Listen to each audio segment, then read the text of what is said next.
3 suara dan kali ini hanya ada 2 suara iaitu Nazri dan juga Dia Nawai. Kali ini kita nak bercakap berkenaan tentang Yayasan Adi Azhar, tetapi sebelum itu mari kita saksikan antara perkongsian berkenaan apa yang kita akan bual bicarakan pada hari ini.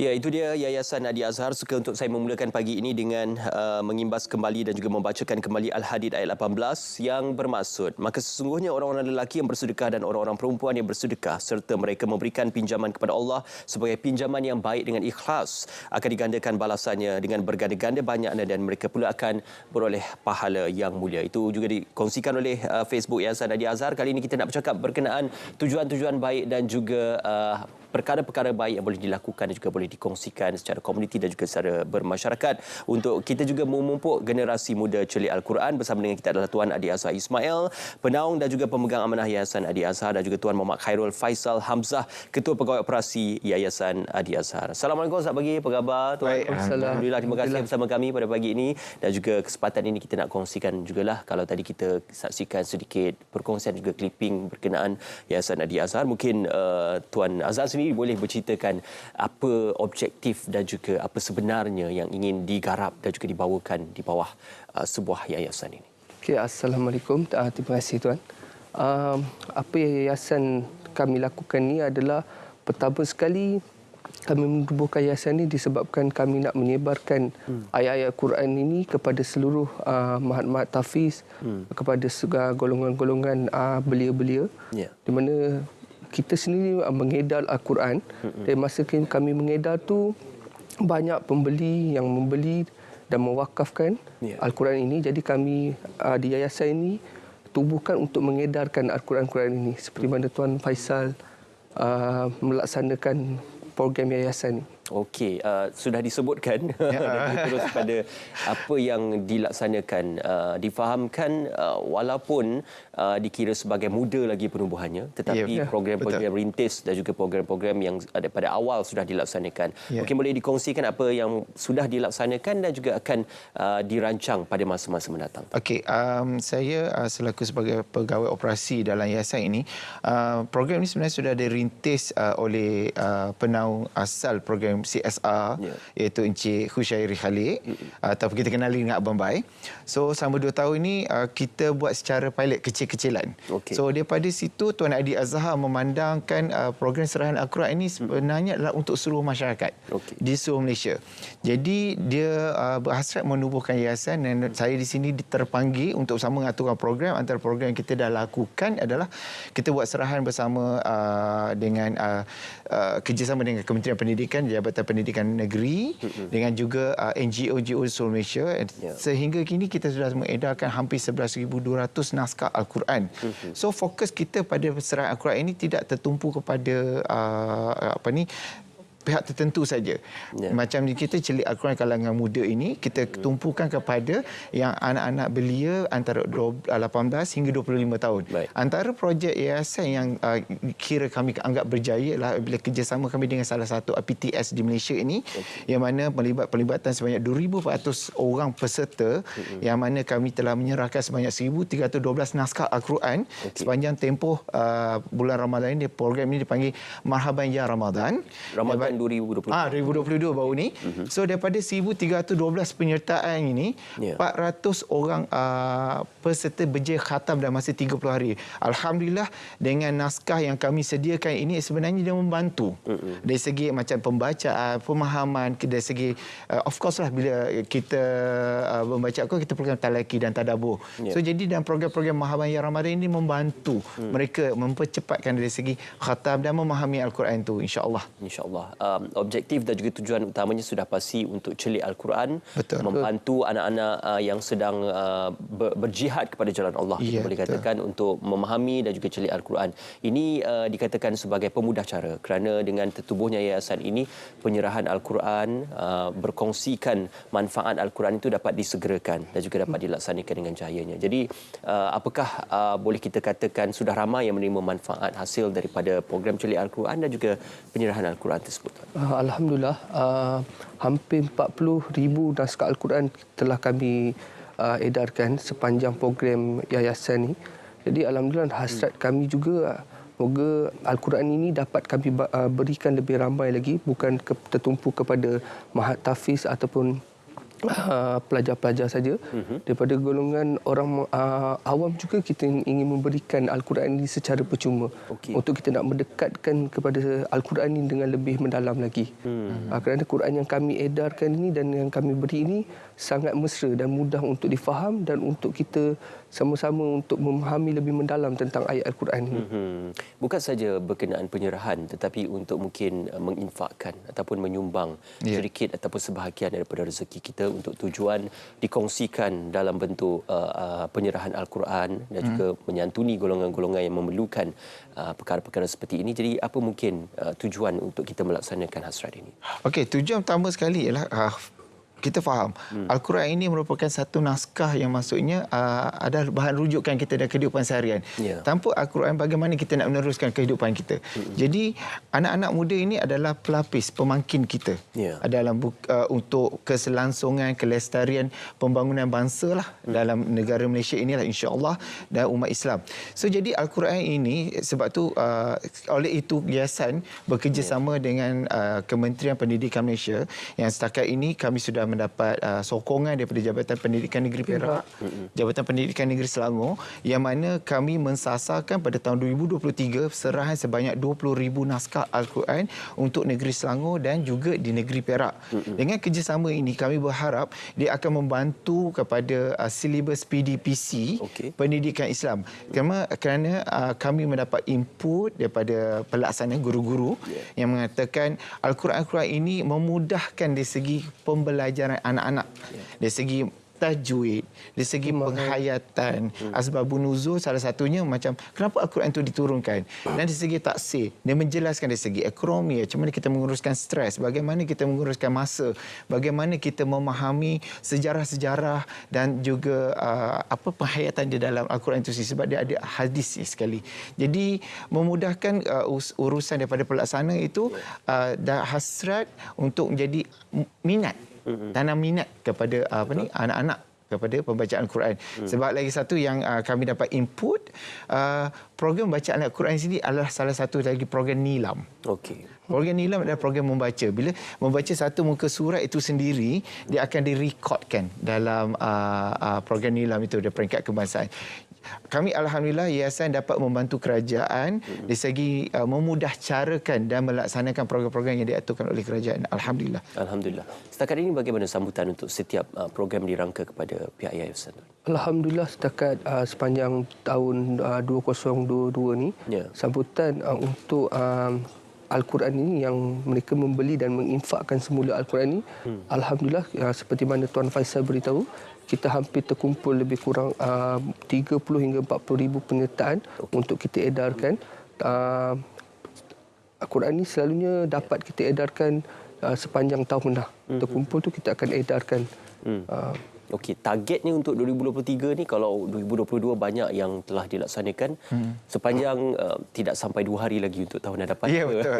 Okey, oleh itu kami sudah memulakan sasaran kerja tahunan kami lah, dari peringkat yayasan. Yang ini kami menyasarkan untuk tahun 2023 45,000 naskah. Seperti mana saya nyatakan tadi, kami memerlukan kerjasama, sokongan. Jadi sekarang ni antara sokongan yang kami terima dari Jabatan Pendidikan Negeri Perak, Jabatan Pendidikan Negeri Selangor, dan antara Jabatan Pendidikan setiap negeri kami sudah membuat permohonan. Dan kami masih belum lagi menerima maklum balas lah. InsyaAllah jika kami dapat maklum balas ini, kami akan letakkan peruntukan naskah-naskah Al-Quran ini. Dan juga kerjasama bersama dengan NGO-NGO yang sedia ada dalam Malaysia. Kami menyasarkan bukan setakat dalam Malaysia saja, juga di luar negara.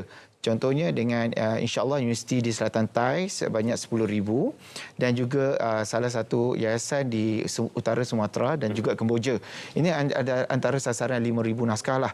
Manakala dengan Barisan Hadapan juga yang kami dapat seperti saya maklumkan sebelum ini, kerjasama bersama dengan IPD dan Seluruh Negeri Selangor untuk kelas-kelas mu'alaf. Kelas mu'alaf yang kami telah sokong ialah sebanyak 150 peserta mu'alaf. Dan insya-Allah kami akan bergerak ke Malaysia Timur untuk bersama dengan salah satu NGO di Sarawak untuk kita menyerahkan kepada 1,000 lokasi insya-Allah.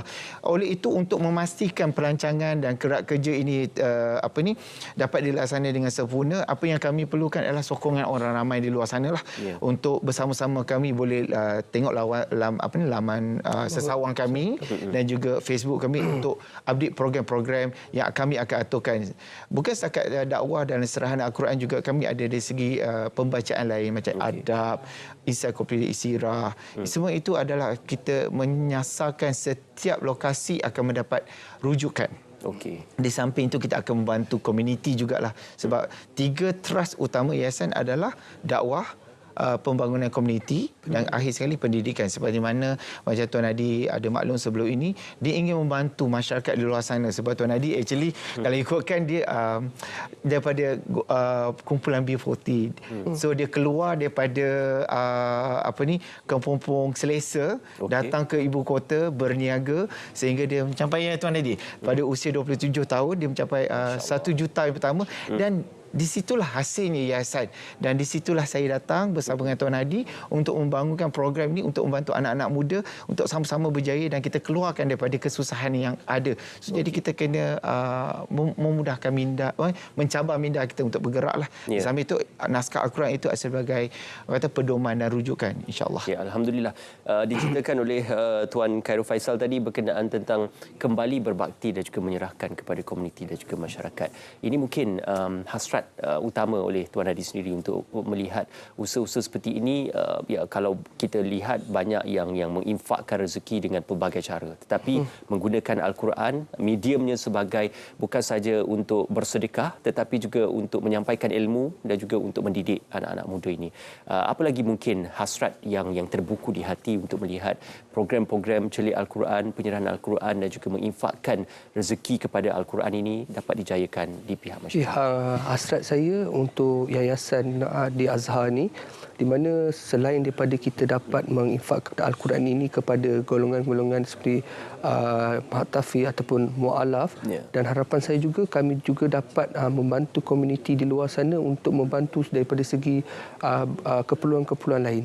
Jadi seperti saya, hasrat kami di yayasan ingin membuka Mahatafir sendiri, madrasah sendiri untuk kita kumpulkan komuniti-komuniti ini untuk kita berikan sumbangan ataupun keperluan yang perlu pada masyarakat dah luar sana. bermula perancangannya untuk penubuhan Mahatafir? Ya, perancangan sudah dimulakan. Sudah.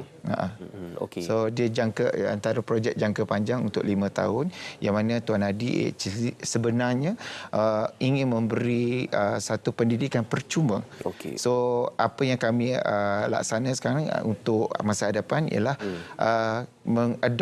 mengadaptasi Kampung Angkat sebagai komuniti Yayasan Adi Azhar, yang mana kita akan wujudkan satu komuniti lestari yang mana dia ada ekonomi sendiri yang akan membantu dan akan membangun perkampungan Yayasan Adi Azhar. Jadi akan selalu turun padang lah ni? Ya, memang betul. Sekarang ni lokasi yang pertama dan yang paling awal sekali di mana? Lokasi yang paling awal kita pergi ada 30 lokasi di negeri Kelantan ya Tuan Hadi. Yang mana kita bekerjasama dengan salah satu yayasan di negeri Kelantan, yang mana kita menyantuni lebih kurang 30 masjid dan madrasah yang melibatkan serahan sebanyak 1,500 naskah. Dan insya-Allah antara program-program dalam Yayasan Adi Azhar ini adalah program infak Jumaat, yang mana kita ingin menambah baik surau dan masjid.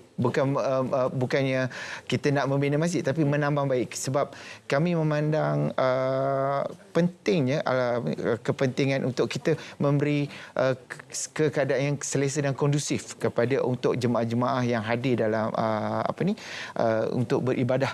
So ini actually dalam program infak Jumaat itulah insya-Allah. InsyaAllah. Banyak masjid dan juga surau yang dikategorikan uzur. Betul. Ini tanggungjawab kita juga untuk memastikan agar rumah Allah Subhanahu Wa Taala itu dapat dipelihara dengan baik. Tuan Hadi, mungkin pengharapan dan juga daripada pihak Yayasan Adi Azhar sendiri, satu usaha yang baik diteruskan, insya-Allah akan disambut oleh masyarakat dan juga kita doakan agar dipermudahkan urusan. Jadi mewakili pihak Yayasan Adi Azhar, apa mungkin harapan bukan saja setelah apa yang dilakukan 2022 dan apa yang akan diteruskan untuk 2023? Okey, alhamdulillah harapan saya pada untuk 2023 dan 5 tahun yang akan datang, harapan Yayasan Adi Azhar dapat meneruskan untuk program-program seperti untuk membantu masyarakat, bukan saja daripada segi pendidikan, tetapi seperti mana saya bagi tahu tadi, seperti keperluan-keperluan asas yang mungkin yayasan dapat membantu, dan harapan saya juga yayasan ini terus berkembang dan memberi peluang kepada masyarakat juga. InsyaAllah. Mana mungkin kita tidak tahu, ada juga yang akan berjaya seperti Tuan Adi Azhar. InsyaAllah. Insya-Allah. InsyaAllah. Tuan Khairil, untuk mendapatkan maklumat lanjut berkenaan tentang aktiviti dan juga informasi. Okey, untuk sebarang maklumat lanjut mengenai tentang apa aktiviti dan perancangan masa depan daripada Yayasan Adi Azhar, boleh rujuk kepada laman sasawang kami, yayasanadiazhar.com.my, dan juga media sosial kami, Facebook, IG, Yayasan Adi Azhar. So mudah untuk kita rujuk sebab kami akan updatekan dari masa ke semasa setiap program-program yang akan kami aturkan, insya-Allah. InsyaAllah. Semoga dipermudahkan urusan. InsyaAllah semoga tahun 2023 membuka lembaran baru bagi Yayasan Adi Azhar. Walaupun masih muda, tetapi insya-Allah sudah pun mendapat sambutan dan juga sudah pun mula cakna oleh pihak masyarakat. Terima kasih sekali lagi kepada Tuan Adi Azhar Ismail, penaung dan juga pemegang amanah Yayasan Adi Azhar, dan juga terima kasih kepada Tuan Muhammad Khairul Faisal Hamzah, Ketua Pegawai Operasi Yayasan Adi Azhar. Segala usaha-usaha dan juga kerja-kerja yang baik haruslah sama-sama kita bantu, kita sokong dan juga kita terjemahkan dalam urusan kita sebagai masyarakat Islam secara keseluruhannya. Terima kasih kerana bersama dengan kami. Kita nak ke cerita pagi Perak pada hari ini untuk kita bercakap berkenaan tentang Tahun Melawat Ipoh 2023. Banyak lokasi dan juga destinasi menarik di Ipoh sudah pastinya, yang merupakan ibu negeri bagi Perak. Jadi kita bersama dengan Amirul Ashraf Zainun untuk membawakan gambarannya bagi Tahun Melawat Ipoh 2023.